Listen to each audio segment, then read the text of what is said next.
Assalamualaikum warahmatullahi wabarakatuh. Selamat siang, Bu Herlina. Perkenalkan kami dari kelompok 7 kelas A. Di sini kami akan mempresentasikan review artikel kami tentang fermentasi yang berjudul Effect of Fermentation on the Structure and Physical Properties of Glutinous. Oke, boleh dilanjut. Nah, di sini ada anggota kelompoknya. Yang pertama ada Ernisa, ada Anwar Zitma, lalu Deneswara Aradra, lalu Rizal Alamin, lalu yang terakhir Sri Susanti. Oke, langsung next. Nah, ini di abstraknya.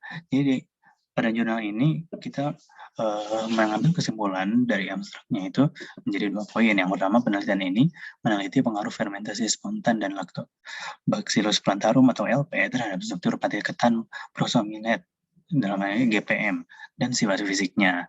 Lalu yang kedua, dari abstrak itu disimpulkan bahwa berat molekul, distribusi panjang rantai amilopektin, sifat morfologi, struktur keterurutan jangka pendek, dan struktur kristal pati GPM dianalisis dalam penelitian ini. Gitu. Lalu lanjut ke pendahuluan. Nah, pendahuluannya kita ambil 6 poin. Yang pertama, pati merupakan sumber karbohidrat makromolekul yang melimpah yang bersumber dari berbagai tanaman seperti kentang, jagung, dan ubi jalar.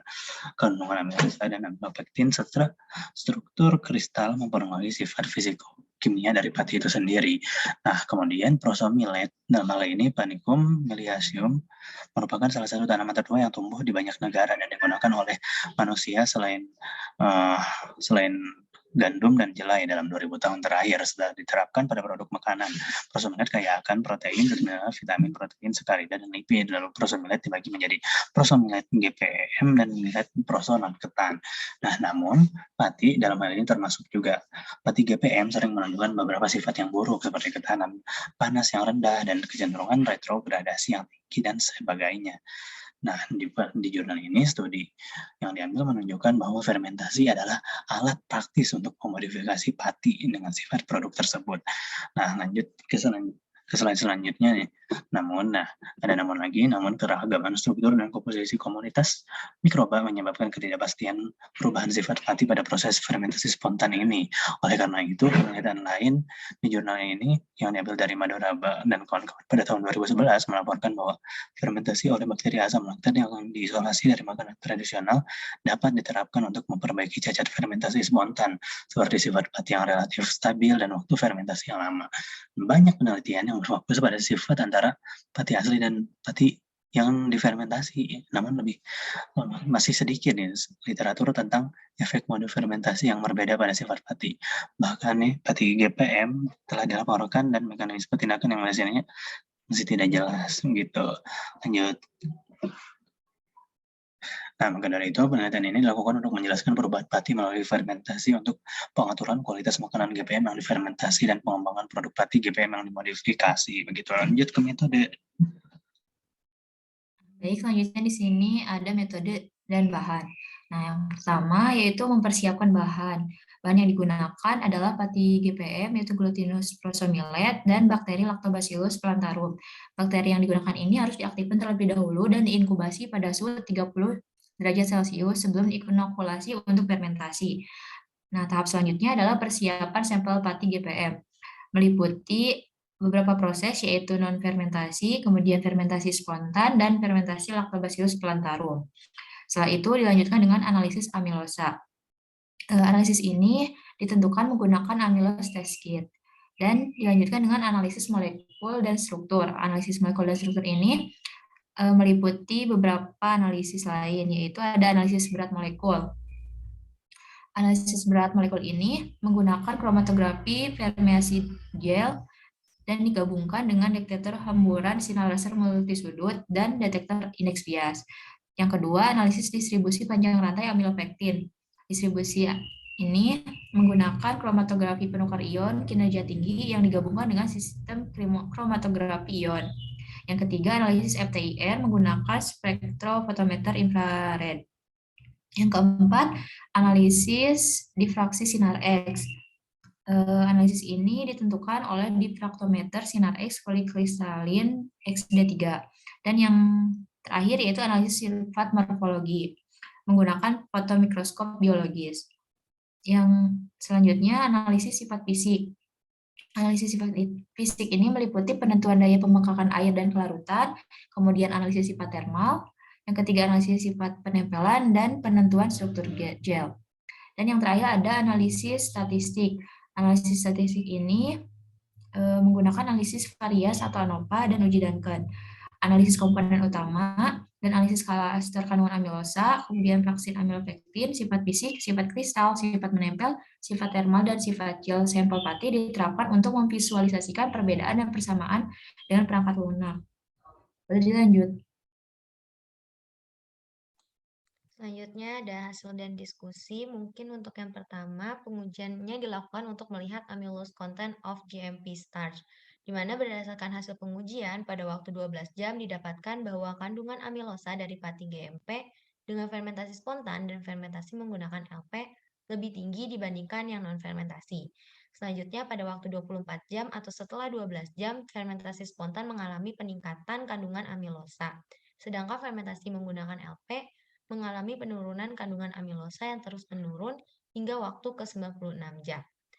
Nah, kandungan amilosa pada fermentasi spontan terus mengalami peningkatan hingga 48 jam dan menurun di waktu 96 jam atau setelah 48 jam.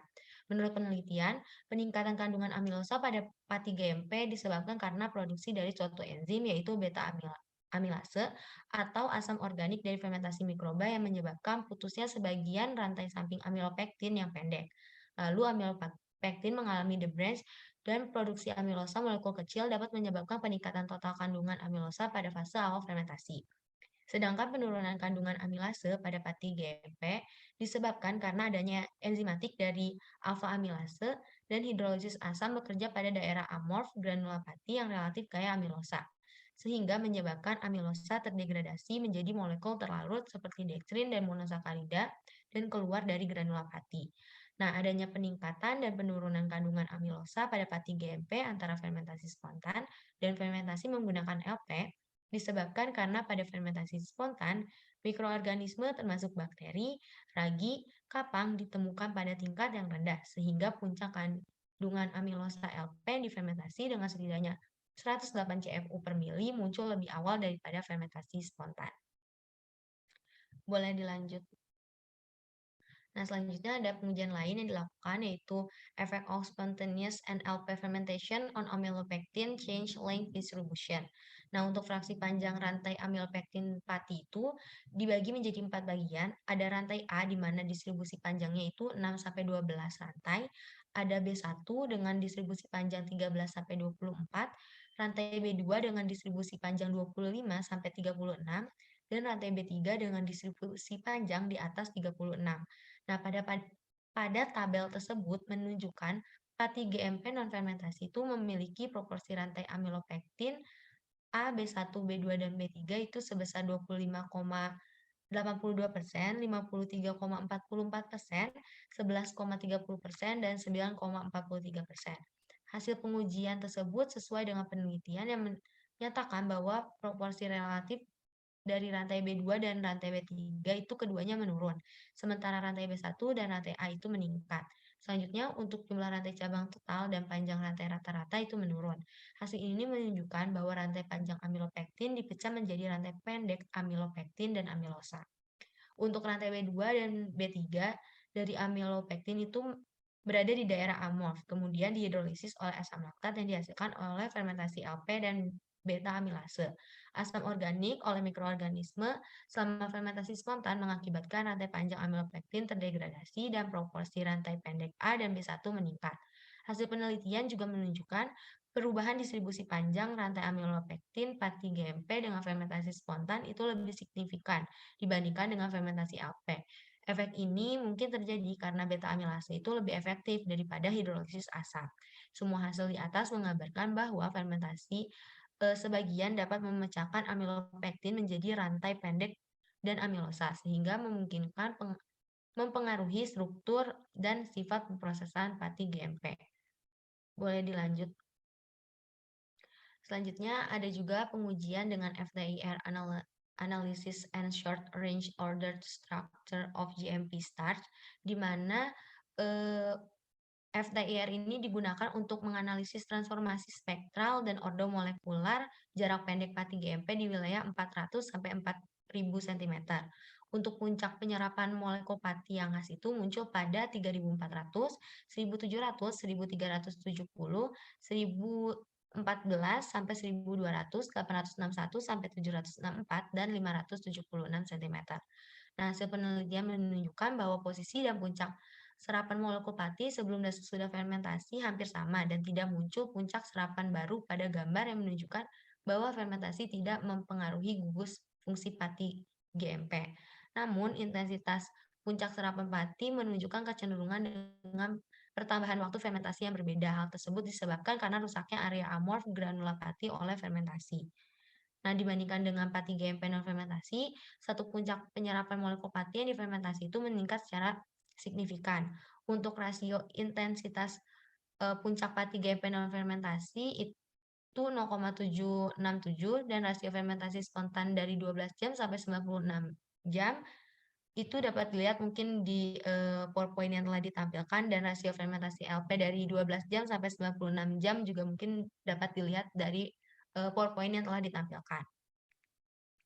Dibandingkan dengan hasil di atas, bagian dari urutan struktur molekul pati itu berubah setelah fermentasi dan penghancuran struktur urutan pati oleh fermentasi LP lebih signifikan daripada fermentasi spontan. Boleh dilanjut. Selanjutnya ada pengujian crystal structure of GMP starch, di mana pati yang difermentasi itu menunjukkan karakteristik kristal yang sama dibandingkan dengan pati yang tidak difermentasi. Hal tersebut menunjukkan tidak ada pengaruh pada struktur kristal pati GMP sebelum dan sesudah fermentasi. Hasil penelitian menunjukkan bahwa kristalinitas molekul pati setelah fermentasi itu lebih tinggi daripada tanpa fermentasi. Kristalinitas pati GMP fermentasi spontan itu menunjukkan penurunan yang signifikan dengan waktu selama fermentasi. Fermentasi LP, perubahan kristalinitasnya itu terlihat tidak teratur. Perubahan kristalinitas yang tidak teratur mungkin didasarkan pada pengaruh tahap selanjutnya dari fermentasi LP pada area kristalin pati. Untuk proporsi perubahan dari daerah kristal ke daerah amorf tidak pasti terjadi ketika tingkat kerusakan area kristalin itu lebih besar daripada area amorf. Kristalinitas akan rebound dan naik. Untuk selanjutnya ada pengujian lain, yaitu mungkin boleh di next dulu. Ada polarization observation of GMP starch granules. Nah, berdasarkan gambar hasil penelitian didapatkan bahwa granula pati itu sebelum dan sesudah fermentasi itu memiliki bentuk bulat, lonjong, poligon tidak beraturan, yang konsisten dengan bentuk sebagian besar granula pati sereal. Nah, berdasarkan gambar dapat dilihat adanya erosi permukaan pada pati GMP fermentasi spontan. Sedangkan pada fermentasi LP, permukaan pati GMP itu terlihat adanya lubang. Nah, hal tersebut menunjukkan bahwa fermentasi dapat merusak granula pati. Pada penelitian menggunakan mikroskop, cahaya terpolarisasi didapatkan granula pati GMP sebelum dan sesudah fermentasi menunjukkan persilangan terpolarisasi yang khas. Dan posisi serta ukuran persilangan terpolarisasi itu tidak hilang. Namun, likeness menunjukkan perbedaan yang nyata. Hal tersebut menunjukkan bahwa struktur kristal dasar molekul pati tidak hancur, tetapi kristalinitasnya itu berubah.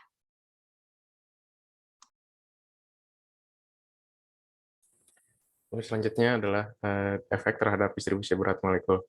Distribusi berat molekul dari suatu sampel dapat ditentukan dengan menggunakan rasio antara weight average molecular weight atau disingkat MW dan number average molecular weight atau disingkat MN yang disebut sebagai polidispersitas. Dengan semakin besar nilai rasio tersebut, maka semakin besar pendistribusian berat molekulnya. Pada penelitian ini, didapatkan bahwa pati dari sampel prosomilet yang difermentasi memiliki nilai polidispersitas yang lebih besar dibanding sampel pati yang tidak difermentasi. Hal ini disebabkan oleh tingkat daerah amorf dan daerah kristal pada granula pati, serta retaknya granula pati pada kedua sampel yang difermentasi.